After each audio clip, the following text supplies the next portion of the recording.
Hi, this is Irving Steel here on Local Issues. We're super excited to have international celebrity as our guest today.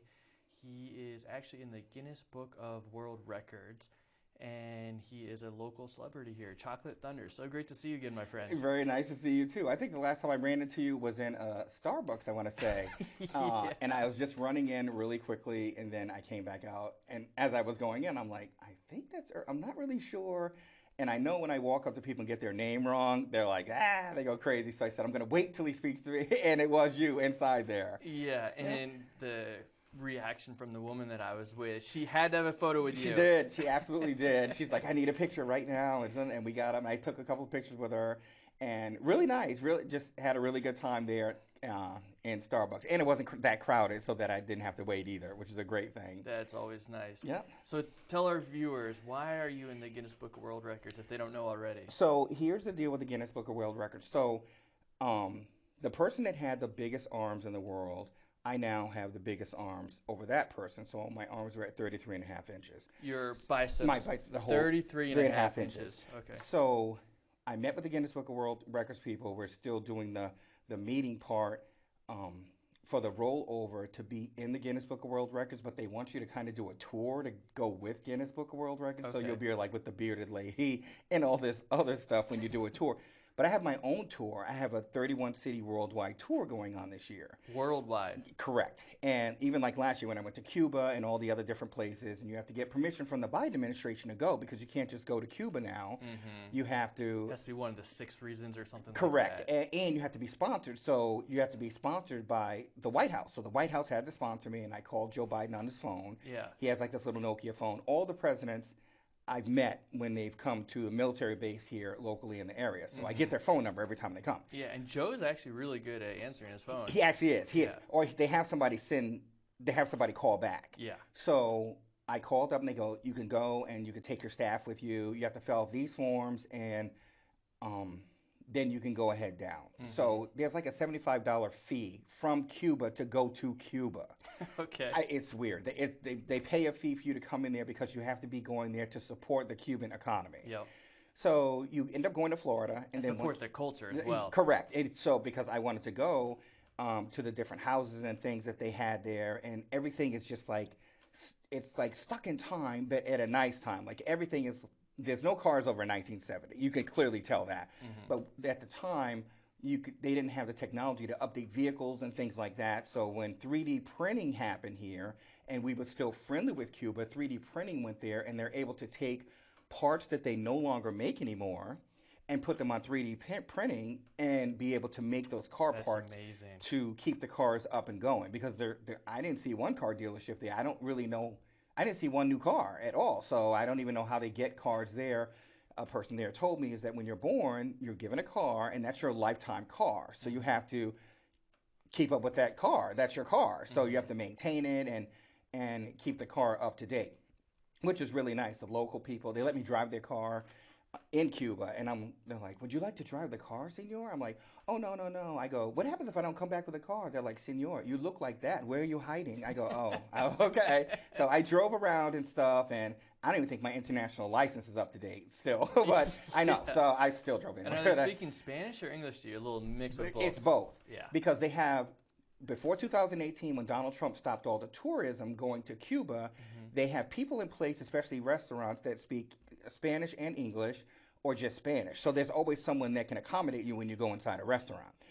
All the hotels got thrown out in 2018 per Donald Trump administration, and they were removed from Cuba. So now what the Cuban people did, they took mansions and retrofitted them into hotels. So it's a 21-room mansion that I stayed in, and I was in the balcony on the top. They have like this little celebrity suite. So you can oversee Cuba and see everything that's in Cuba, but you have to be prepared because if you have mobility issues, these mansions were in the 1800s, the turn of the century, 1900s. So there's no elevators at all. So you're going to have to do those 5 flights of stairs. And one of their stairs is so big, it takes like 3 steps to do one stairs, and there's 15 steps per landing. Wow. So I've met people up on the way resting. They have chairs in case you can't make it, so you can rest in a chair on the way up. So on the 3rd floor, you're like past the same person again. I'm like, still trying to get there, huh?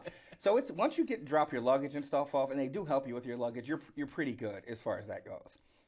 My tour started early this year, and just one step back Yeah, for go ahead. these houses. I was understanding that most of the economy there obviously is owned. It's communist, so it's owned by the government. But for us as Americans, we need to stay in these kind of locally owned houses, is what you're saying. Correct. So what they do is they're listed online. It's like Booking.com, Airbnb, like Booking.com. Booking.com. Yeah, because it's not really an Airbnb house. But they do breakfast. The majority of them do breakfast. But you need to pay attention when you book it, because if you look at your hotel room, you need to make sure that it's a correct hotel room for you, because some of them don't have a bathroom. And my staff almost booked a couple of those. They don't have a bathroom. There's no shower. You're like, well, where are these people? And the next scene, it would be like a big shower room, and then it would be 5 shower heads behind a plexiglass, and 2 guys on one side, and then 2 ladies with a child on the other side, and you're all in the same cubicle, and you almost booked it. Wow. And I went, wait. I go, what is this? And then there's this 5 bidets, and there's no stalls in between them and no separators. They're just there in the bathroom where the shower area is. So you have to make sure to pay attention when you book it, instead of just saying, oh, that's a good deal, I'm going to book this. You gotta because that's what they did. Yeah, because that could have been the servants' quarters back then when the mansion was built, and that's where they lived. Definitely. And when you're in there, is it almost like a homestay? You get to know the family, the culture, language a little bit? So they have things that are around the whole mansion that tell you about the mansion, including the pool, and they have retro cameras, and they still have albums, and they have the record players, and they're pristine. Everything's new that's in there, like it was just open, like it was NIB new in box. And everything's just open there. The only problem that you have with Cuba is that they control everything. So they control the internet. They control... Do they have internet there? It's like 2G, which is like dial-up. So they have internet. Oh, it takes like 45 minutes for a text to go out. It's a long time. So with an email... Everything's controlled. Everything's watched. Everything's controlled. With an email and a text, they have a computer, because you're on their internet. Mm-hmm. You can't use your own. They just block it. They have a computer that scans for certain words that you text out, like freedom or how to rent a raft to go to Miami. And and if they have any of those words in it, it comes back and tells you that it wasn't authorized by the government, and they sent it back to you. But it takes like 45 minutes for a text or 8 hours for an email. You'll get an email back saying it wasn't authorizing it, and it comes back. It's like a whole nother world. It really is. The people were telling me, like, for 2 months, they make $20. The government takes all their money. For 2 months, $20. Yeah, $20. How are the people there? The people are very nice. The people where I went were very, very nice, because it was kind of touristy. So, but even when I went into Havana, it was still really nice. Very nice people. A lot of the police are done by private security. Like, they have one police officer that looks over this company, and like at any moment something can happen. There was a man that was crossing the street, and he wasn't crossing fast enough, and the police officers tell him to go faster. He doesn't go fast enough. The security guard person goes out and starts hitting him with a nightstick on his legs. He falls down on the road. I go, yeah, that'll make him go faster. Now he can't walk. So people are dragging him off before the cars take off, and it was insane to watch. But you don't want to get involved, because you'll be next. I'm like, oh, okay. So that's what they do here. You have to accept that's what they do here. And how safe did you feel? So I have a security team of 3 people, and they're like this high. They're like nipple ring high. They're funny. So I felt safe until the bomb went off, because we had a bomb that went off 1 block over. Oh, my goodness. And we were there, and I said, hey, where would you guys like to go for lunch? Boom, the bomb goes off, my hat flies off, my glasses fly off. People are trying to write me, saying, hey, are you okay? Are you okay? Were you involved? And I actually sent a video to my buddy Kevin Hogan at the time, who worked at WFSB 3 here in Connecticut. Mm-hmm. And I sent him a video saying, hey, I'm live on the scene. We just had a bomb go off, blah, blah, blah, and I'm okay, this and that. And I did, because they couldn't get anybody to cover this in Cuba, because they don't have reporters and things. Even their TV stations are just a microphone that's set up, and some random person that's walking down the street, they'll ask them to tell what happened. So you just walk up to the mic and you just start talking. So that was a little insane. The government claimed it was a gas leak. The citizens claimed it was a bomb. Who knows? No one knew, so everybody was fighting on the internet about it, writing other people in their country. So what Cuba did was they went, boop, and they shut the internet off for 12 hours. Just like that. All the Wi-Fi TVs went out. They're like, eyes, meals, the internet just got shut off. I go, does this happen all the time? They're like, oh, yes, it does. And they really did. They shut it off for 12 hours. So you have to, if you have a flight to check to see if it's on, you can't do it. If you have anything, you're done. That's it. And they don't tell you, hey, it's shut off for 12 hours. It's just when it comes back on, it comes back on. Mm-hmm. And that's clearly just the way it goes. Yeah. Oh, I mean, that's how it goes in different places. I was in China for many years. Mm-hmm. And one thing there, same thing. You know, there was an event going on. I was walking. I was the organizer of the event. Mm-hmm. And they called me. Perfect English from the government. They said, do you realize your visa is to work here, not to organize meetings in public places? I said, oh, okay, yeah, I understand. Oh, yeah, they do. Oh, yeah. Then I get closer to the event where it's going, and just as you said, yep, everything was shut off. My cell phone, I had no access to any email, text message, and this was, hours, 8 hours or so. And same thing with me. I didn't realize that this could happen. I should have realized it when the TV only has like 3 stations. So it's either wrestling, because they have wrestling there, Cuban baseball, and it's all day Sunday on church, and you'll see the president of Cuba with the president of Mexico, and they'll be at church. But it's just all day. There's no commercials. It just runs straight through, and then that's it. Then they have a segment where they show Cuban soap operas. But that's it. That's all they're showing. That's all it is. They show 3 channels. Oh, it is. That's it. 3 channels. They show a lot of news from Peru, where they're constantly being water hosed by a big truck with a big cannon with water for shooting protesters down with the water gun. So that comes on a lot for some unknown reason. Yeah. So it's a lot to go to Cuba, but you have to be prepared for this when you're going to go there. Mm-hmm. I mean, that's clearly what's going to happen. It's almost like a history lesson, just going there to see. I think every kid should have to do a field trip to go there. You will thank God that you have texting and that you have a cell phone, and that because they can shut that off at any moment, and there's just nothing you can do. You really respect and appreciate our First Amendment rights. 100%, because they have something, and the natives call this. They said they'll make you disappear, and I go, well, what is that? So if you talk bad about the government, they just show up, and they will just take you. You're taken. They just take you. So they had a guy. I saw this guy at the airport, and then I saw this guy that was outside the restaurant because the waitress there was telling me how they'll make you disappear. And I go, well, what happened? She goes, the guy said something about the government, and I heard a noise downstairs, and I looked down at the apartment, and 5 guys went in, and 2 guys were carrying him over their heads, and the other 2 guys were carrying all of his property out of the apartment. And she said the next day there was a different person living in the apartment. He was gone. They just took him. Just like that. And I was in the airport. At the time, you had to have COVID screening to come back into the United States. Mm-hmm. So this guy from Miami, Florida, because he announced it, he yells out, why should I have to pay $35 to get a COVID test when all of you come into our country illegally every day? Like that. So we're all standing in the line, and we all just went, what? What did he just say? So this door opened. Oh, no, he said, I've stayed at Mar-a-Lago. Mar-a-Lago. Do you know what that is? And then the door opened, and these 4 guys came out. They saw me, and they're like, Senor? I'm like, how are you doing?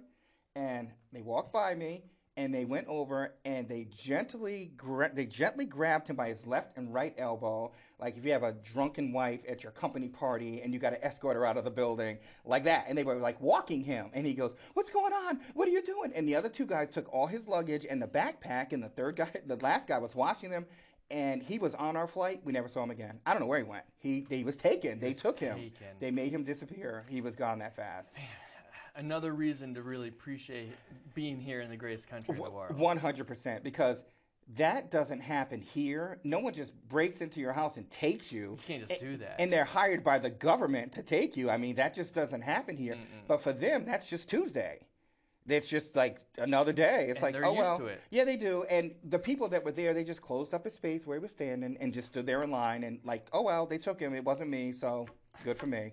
Yeah, it's the most insane thing you've ever seen. But you felt okay. You felt safe. I felt fine. Your 3 bodyguards, even though they were a little short. Oh, yeah. I felt, everywhere I go, I feel safe, but I will tell you this. So my phrase is out of town by sundown. So if I'm in a place, I'm generally back in the hotel or Airbnb house by 5 o'clock. If they have parties at night, like Jamie Foxx had a party and Kevin Hart had a party, a couple people, it depends on where it is and who it is. But I'm generally back in at 5 o'clock. They'll go, oh, we're having a party tonight. It starts at 9. I'm like, oh, I have a teleconference video meeting. I can't make it. Better safe than sorry. Because I'm not familiar with this area in Los Angeles. I'm not familiar with this area in Hollywood. I don't know what happens at night in these different places. I like in Montreal. Montreal gets crazy at night. It's just no one goes to sleep. All the restaurants are open till 2 a.m. 24/7. And it's insane. So and especially on Halloween, because you can't really tell who's who. Everybody's got costumes on. Exactly. There's a guy dressed all in gray like he's a little robot. I'm like, I don't know who this guy is. He could go stabby at any moment. So I'm not trying to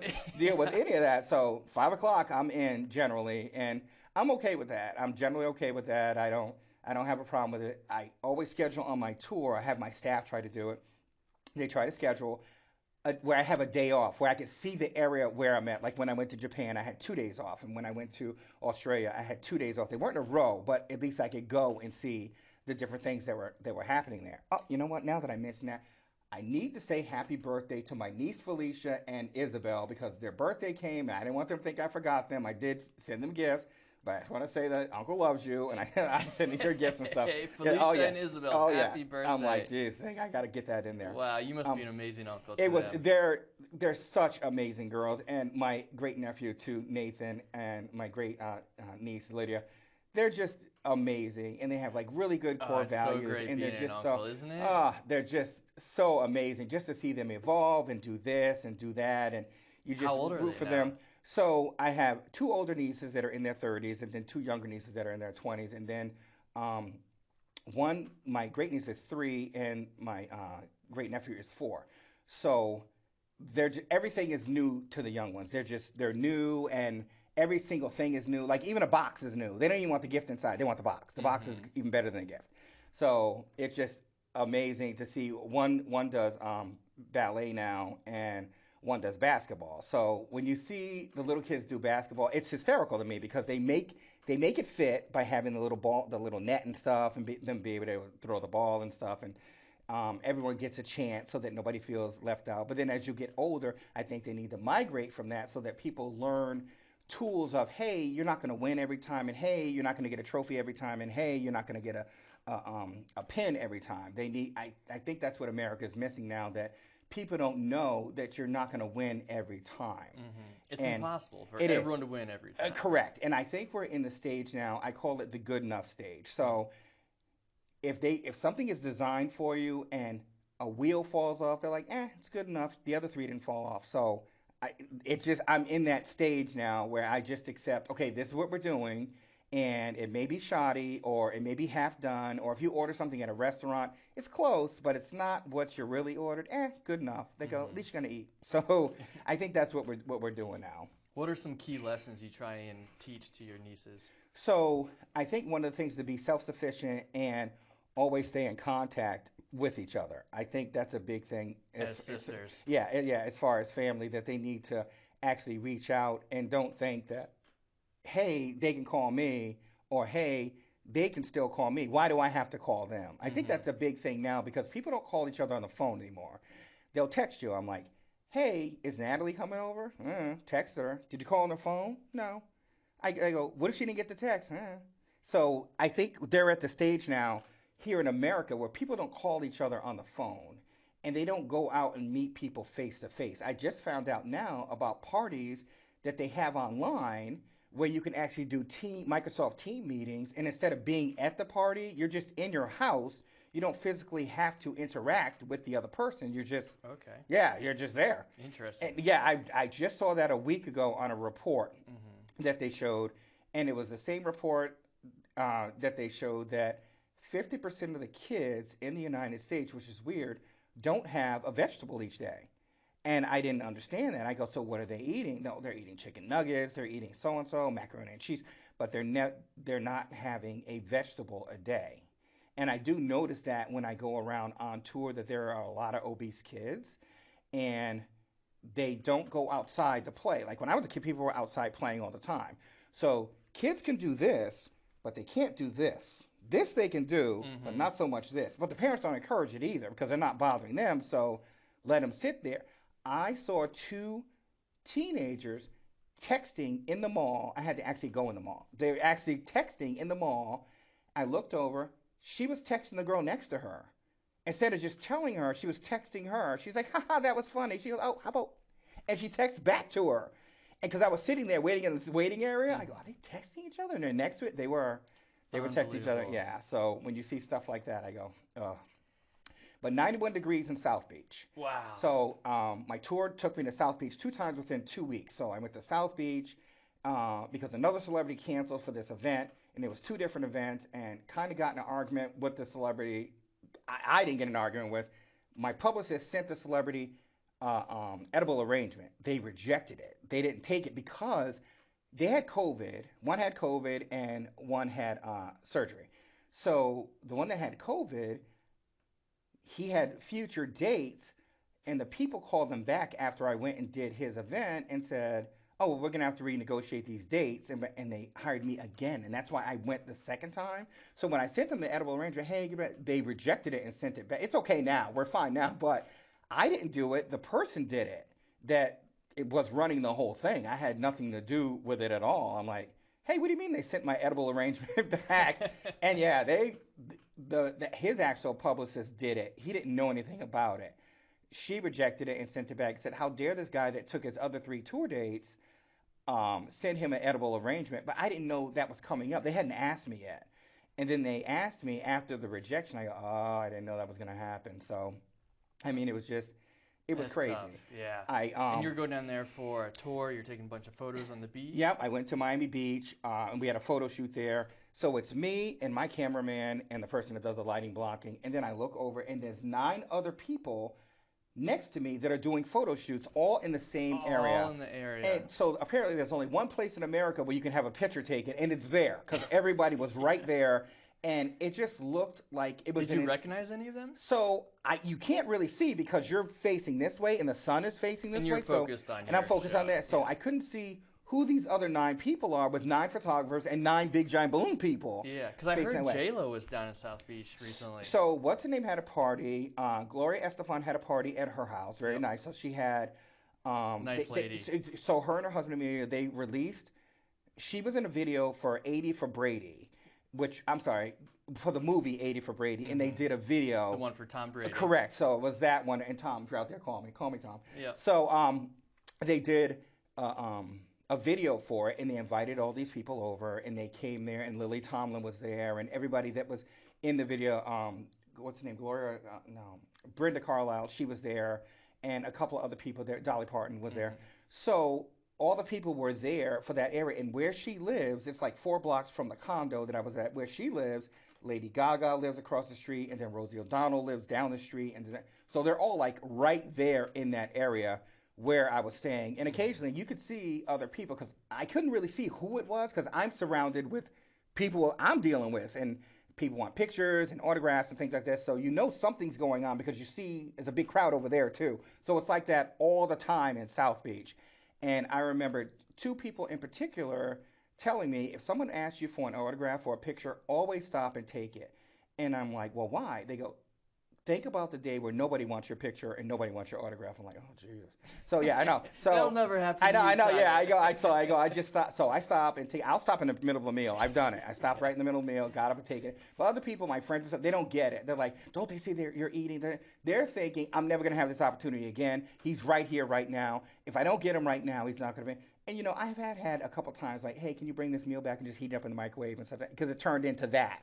Yeah. And I don't know if Mom told you, but she came out to visit me in Nebraska recently, and we were just sitting down at the Village Pancake House having breakfast, and we saw Mike Rozier over there. I don't know if you remember him. Yeah. Heisman Trophy winner. Oh my God, yeah. Played for the Oilers, NFL running back, amazing. And oh really? I was talking and said, Mom, should we just go ask for a photo? You know, it's in the middle of breakfast. I know, I know. It's always that balance. I know, it is, too. It's like, okay, so even if you're waiting, I can still see you waiting, like, is he done? Is that the last bite? And they're just waiting to pounce on you. Just from the other side, though, that we waited for him, and as he was walking out, you know, like, jumped and said, hey, can you do this? Yeah. That perspective, it means the world. So it does, yeah. You always say yes, it means the world to people. Yeah, I do. And you know what? And you can see the happiness on their face. So I'm like, I got it. Like every Starbucks knows, like I have Starbucks in East Lyme, Connecticut, and these people are just amazing there. Just like the police department, East Lyme Police Department. If they want anything from me, if they need something, just call me up. I'll come right down. I have no problem doing it whatsoever. Hey, so-and-so's here in town. This person wants to take a picture of you with you. I'll go right down there. I always said if I had any level of wealth or notoriety. I was always going to give back to the community, and we do. We give back a lot to the community. You have to. The more you give, the more you get. Absolutely. Right? And I think one thing now, the political season's starting to heat up, and now we got to hear from Donald Trump again, which is okay, but don't start off with, hey, I'm running for president, and you're already giving nicknames to people. I can't relive that again. Can I please have one day when I wake up and don't have acid reflux? That's all I'm asking. I cannot deal with that again. First thing he announced, he gets on whatever the social app is. I don't follow, but social something. And the first thing he's calling this one a name and this one that's going to run and this one. We had 4 years of that. We can't repeat that again. We just cannot do it. I don't have it in me. I just don't. And there's a lot of people, Democrats and Republicans, that agree with that. They're like, listen, the world was on fire when he was president, and we're still trying to put out that fire. Mm-hmm. People, you're fighting literally with people in other countries and things, and that are leaders of other countries. And I just don't have that in me again, because it was during COVID, plus that on top of it, it was just overwhelming. People are still trying to get normalcy back. For sure. I mean, the repercussions of that are going to go on for at least the next generation. It is, especially in the medical field. The medical field is really hurting because people are like overwhelmed, they're burnt out. Teachers. Teachers are, government officials, a lot of them are just burnt out, don't want to do it, can't do it. And they, you know what, it's really bad now, especially with that, because we have a lot of police issues going on, and they make it seem like everybody is this person. Chief Brian Wright in New London, I got to give it to him. He keeps his department right in order. And Bruce Babcock in East Lyme Police Department, he's right on the thing. And they're just amazing people. And if you see any of these people, congratulate them. Walk up to them, thank them for their service, and just let them know that they're appreciated. Definitely. Because that's public servants, really a problem. We need to really appreciate them and come back together as that community. They do. And I think that's a big thing, too. Especially, I live in the Flanders section of East Lyme. So what it is we have a lot of community things there. We make sure everyone's fed. We make sure that we have senior transportation in the morning, and we have so we have everything in there. But not a lot of communities are like that. They don't have food pantries. They don't have this. They don't take care of, because everyone's needy in that town. So so that's a great thing to have, which is really, really good. Yeah. So what are you thinking moving ahead for this next year, 2023? So I think that whoever wants to be in power needs to be more interactive with the people, and they need to align with what the people want, not just their own personal agenda. If they say they're going to do one thing, don't get in the office and then do another thing, because I can't take 4 years of that. I just cannot. It's nerve-wracking. I have 2 films that I'm probably going to be in. One is still waiting for funding, and the other one is waiting for the director, and I'm hoping that this works out, and I'll be traveling more to do the different things. I sent in the different film tapes and all the stuff we had, and it was amazing. It was really good. So exciting. Well, we just have a couple seconds left here. So any last words of wisdom, advice that you want to provide for people? Chocolate. Yes, everybody, just be nice to each other. Be nice to each other. People go through things, and people have different ideologies. Just take care of one another, and make sure that you're nice to someone. Do one random act of kindness a day. There you go. I love it. Well, thank you so much. Great to see you, and best of luck. Yeah, great to see you too.